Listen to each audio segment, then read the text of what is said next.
You are watching India Global. I'm Gaurie Dwivedi. Let's get you the headlines this Wednesday evening. First up, National Security Advisor Ajit Doval met Chinese Foreign Minister Wang Yi on the sidelines of the BRICS NSA meeting in Russia. Maldivian President Mohamed Muizzu is likely to visit India soon. That's what reports suggest. The two ministers in the Muizzu government have quit after anti-Modi remarks. Stage set for a thaw in relations between New Delhi and Mali. And US revises travel advisory for Pakistan. It says reconsider travel to Pakistan due to terrorism. This comes after the deadly attack in Balochistan last week.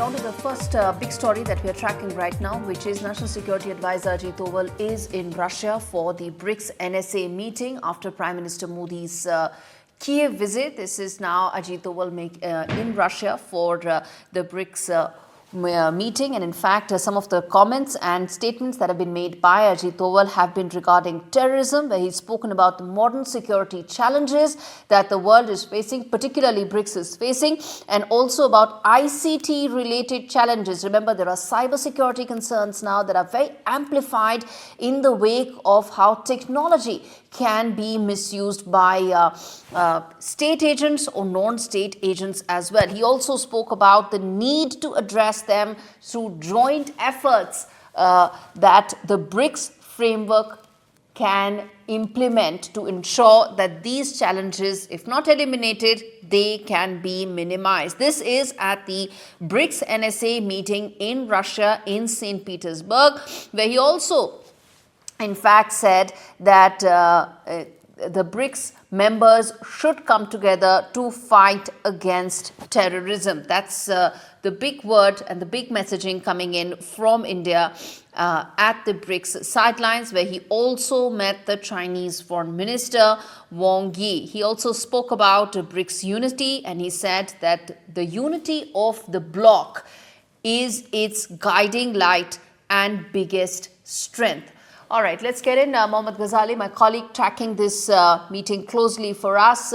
Mohammed, tell us what all were the key highlights of this visit and the key messaging that was made by Ajit Doval.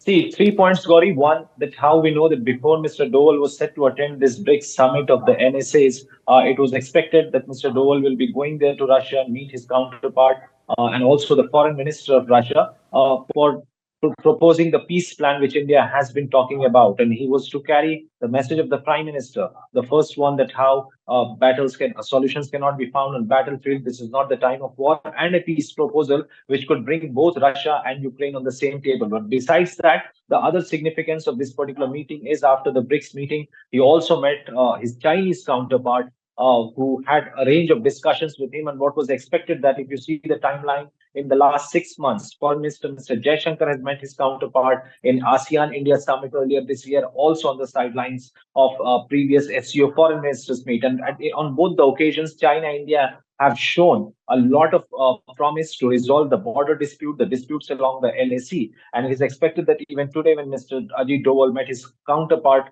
of China on the sidelines of this BRICS summit, he must have shared and have details about all that border dispute as well. But overall, this BRICS summit also sent out a message that a lot of blocs and groups are being formed in the West. Like India is also part of Quad, and most of those members of Quad are supportive of Ukraine in Russia-Ukraine conflict. And despite all that criticism, India is somewhere in the voice of global South, which has managed to develop its relations and maintain its foreign policy, a standalone policy, which is regardless of what West expects of it. So one message was certainly about the conflict, which Mr. Doval is proposing to Russia from the Indian side, that how solutions can be found, how a resolution to this ongoing conflict between Russia and Ukraine can be found. And besides that, important meeting with the Chinese counterpart as well, where we see recently we had seen this article from Global Times which was accusing or sort of criticizing Mr. Jaishankar's foreign policy or his statement against China, or criticizing China, where he had said that perhaps China is not just India's problem, but it All is a right. global challenge as well, which the Chinese has also expected. But it appears that Okay. there are warming of ties related to the border dispute as well.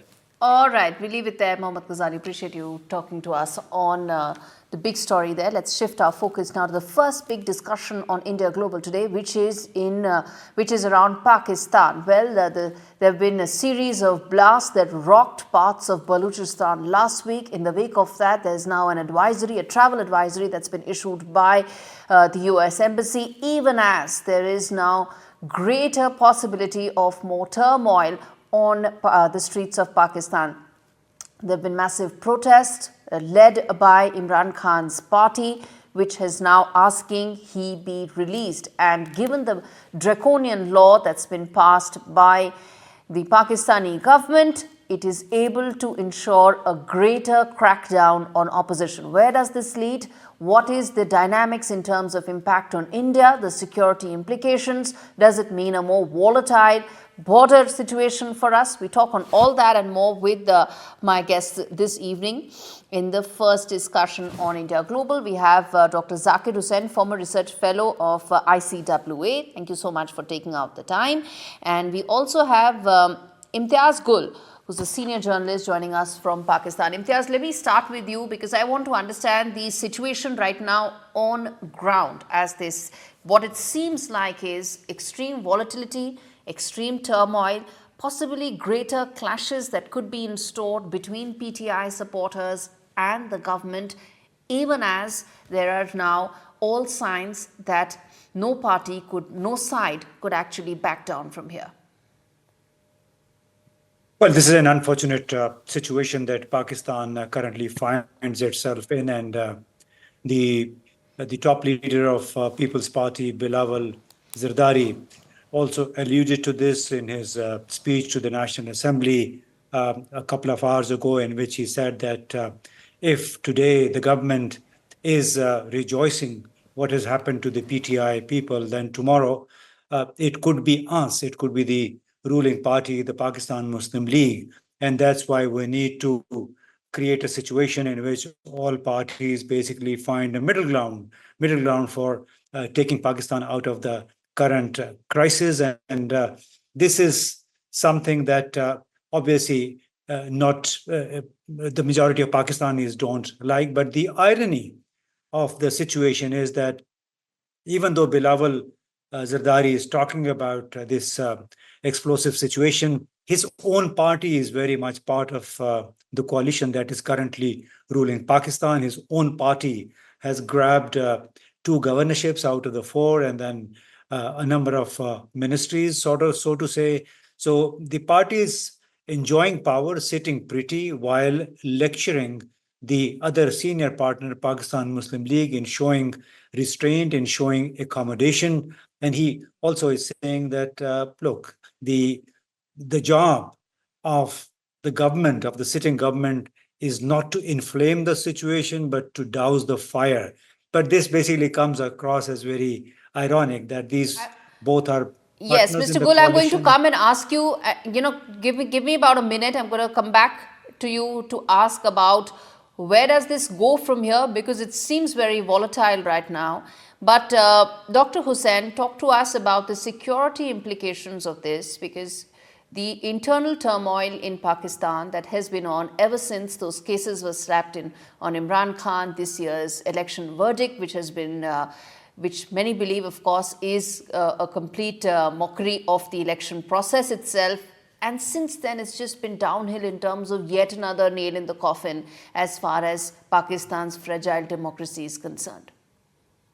Yeah, it is very true that since Imran Khan has been imprisoned, and even before that, the situation was deteriorating in Pakistan, but the establishment was not taking care of, especially military, which itself is complicit in this deterioration. And now it has launched a crackdown on terrorism, but terrorism has taken revenge. And in 2024 itself, 325 events has taken place, and in August itself, 59 events has taken place, killing 84 people. Balochistan and Pakhtunkhwa province are very active. That's why United States has issued advisory, level 3 Thanks there. advisory. But the reason for that is also because the locals resent the Yeah. growing Chinese presence. The Yes, fact yes, that yeah, everything is yes. going to the Chinese and the remaining Yeah. is being siphoned off by the central government. But what about what's happening on the streets right now of Islamabad? What's happening on thousands and thousands of protesters coming out challenging whatever little legitimacy that Shahbaz Sharif's government has? No, it does not has any legitimacy. While if we hear the voice of overseas Pakistanis, they are provoking their citizens, Pakistanis, to go on the road and do the in the fashion as Bangladeshis have done. And I think that Pakistan is running on a borrowed time because economically it is collapsed already, politically it is fragile, socially it is disturbed. So it is the right time for Pakistan establishment to restore democracy in the country because army has Let me ask lost this to its- Imtiaz Gul. Is there a Yeah. regime change that we should now be bracing for? Well, I mean, if the current situation continued, the current volatility, it could perhaps lead to a change of government anytime in the coming weeks. But I should also may add a correction that there are not tens of thousands of protesters or demonstrators on the streets of Islamabad. It was a demonstration that took on the periphery or outskirts, or the protest rally by PTI was on the periphery of Islamabad. However, it was manhandled. It was That's an important forcefully. clarification, sir, that you're giving, because that's why it's important to speak to people on ground and for you to really tell I us can what the state this picture is. actually. Because we in New Delhi are Yeah. concerned on two parameters. One is volatility We has a too, as direct impact Pakistanis, on are us from a security point of view. Yeah. And secondly, with a very Yeah, fragile economic state that Pakistan is in right now, this political flux could possibly lead to a greater chain of events. So I'm glad you clarified, but I want to then ask you this, that given the uneasy relationship that Imran Khan shares with the military, or we can call it establishment, that's a euphemism in Pakistan, how do you see this going from here on? Do you see the clashes intensifying, or do you think there could be some back channel negotiations? I think there had been some back-channel negotiations, some contacts between Imran Khan and the military establishment, which he yesterday announced snapping. He said there will be from henceforth no more contacts with the establishment, particularly after this forceful assault on the parliament by the police, and after almost a dozen parliamentarians belonging to PTI were arrested from inside the Parliament House.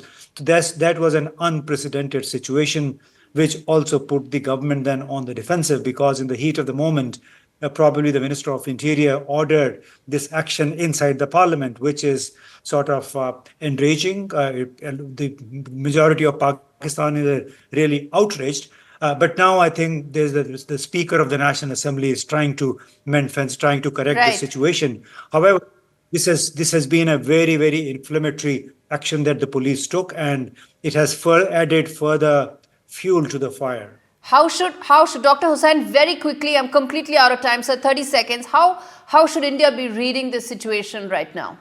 India should be very careful about this because on its Pakistan acquired situation, this situation may go up because, as United States said, that there may be a unarmed conflict in there. So we should be very careful that this Pakistan establishment may not channelize this anger on India.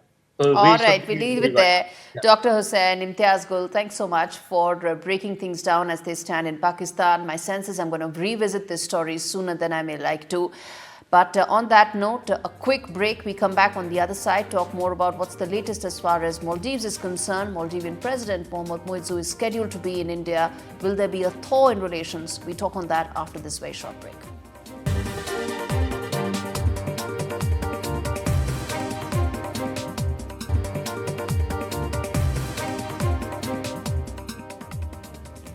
Welcome back. You're watching India Global with me, Gaurie, Dwivedi. The second big discussion that we're having today on the show is regarding the latest as far as the Maldives is concerned. Now, India-Maldives relationship has seen its ups and downs ever since Mohamed Muizzu came to power last year. His commentary around India has been strident, and some would even say extremely negative. Of course, that resulted in a direct pro-China slant, but since then a lot has happened. Some would even say that his government is unraveling. There's been allegations, or he has made allegations of a financial coup, where essentially the finances of Maldives have been completely gone haywire. In fact, its foreign exchange reserves have been down to its bare minimum, and in the wake of that, 2 of his ministers have also resigned. Now, what does this mean? Well, he is headed to India very soon, but does it mean a thaw in relationship? Does it mean that he is now going to come back to a centrist policy that nations like Maldives need to adopt, not sway too much towards China, because it also leads to massive funds and loans that also need to be paid up at some point of time. To discuss the larger India-Maldives relationship, the impact some of these recent developments are likely to have, and what could be the #1 agenda item for Mohamed Muizzu's trip is our big discussion. Okay, Ambassador Rajiv Bhatia will be joining me along with Anas Abdul Sattar. In fact, Mr. Sattar, let me start with you, sir. Former Minister of State for Finance with the government of Maldives. How do you read the developments that have been unfolding in Maldives the last 2 weeks or so, a fortnight? Some would say the finances have absolutely unraveled, and in the wake of that, Mohamed Muizzu is now headed to Delhi. Yeah, well, we've seen the history of the current president, Dr. Muizzu. He has a record of backtracking on most of his policies, on most of his stances against some countries, some neighboring countries. The most important country would be India. We have seen him using somewhat, I would say, aggressive tone against India right after his visit to China, and that there would be there cannot be any bullying, because even if we are small, I mean the Maldives, but right now the financial status of the country is in a very dire status. China is not helping when finances are bad, does it? It only provides loans at high interest rates. Yeah, of course. Now, I think the president has realized how important the India is to the Maldives. It always have been important to the Maldives. It is a matter of a historical fact, and we cannot go beyond it. So I think what about the voices of discord within his government? 2 of his ministers have resigned in the wake of these developments, haven't they? Yeah, I think they are in a disarray, sort of. We've seen 2 of those deputy ministers resigning yesterday, I think. And last night, we have seen one of his MPs calling against India that the unexplained deaths that are occurring in our country is a result of the Covishield vaccines provided by the Indian government during the COVID. So I don't think the President Muizzu has a grip on his government officials and some of the parliament members in his party to be in line with his foreign policy. That is as a result of his anti-rhetoric, anti-Semitic rhetoric they have been using during the presidential campaign, as well as the parliamentary campaign. Mr. Sattar, stay with us. I want to get an Ambassador Bhatia also on this, which is the latest as far as the trip that is lined up for next week, the impact it is set to have on relationship between India and Maldives in the backdrop of a financial scare that Maldives is looking at, where China isn't helping. Ambassador Bhatia.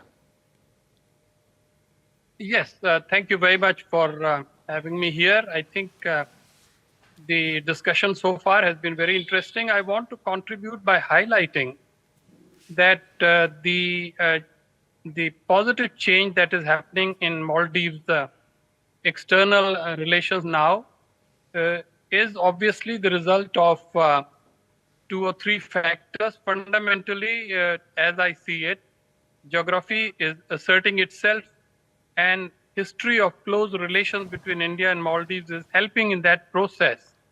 Back in January, when President Muizzu went to China, there was this broad perception that there was a tilt by Maldives towards China. But since then, two major things happened. One, India extended a strategic patience, showed strategic patience towards Maldives. And secondly, very clearly, China has failed to deliver on the assurances and the commitments given to the president. And finally, I think what is important is that now Mr. Muizzu is functioning as the president of Maldives. That means he has realized that having good relations with India and possibly other countries as well is much better than Maldives aligning itself only with one single power, namely China. So I think you are absolutely right in underlining the fact that the forthcoming visit to India of the President of Maldives could be a turning point, and it will build further on a very fruitful discussions that Foreign Minister Jaishankar had in Maldives last month, Right. and the very successful defense cooperation meeting last week. Right. Mr. Sattar, then let me ask you this. In your opinion, what should be that number one demand or expectation that Mohamed Muizzu will have when he comes to visit India? Well, the financial status should be the main thing. Today, Moody's has downgraded the status of the Maldives again. That comes within weeks after the Fitch ratings have downgraded the Maldives.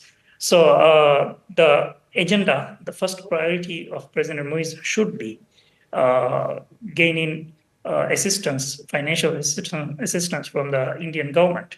And in addition to that, he should assure the Prime Minister of India and the people of India that there would be no anti-Semitic rhetoric towards the Indian government and its people. Right. It's a huge ally to the Maldives.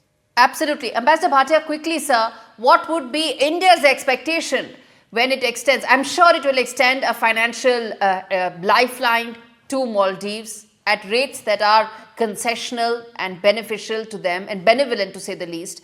But what should be New Delhi's expectation? Yeah, very briefly, I think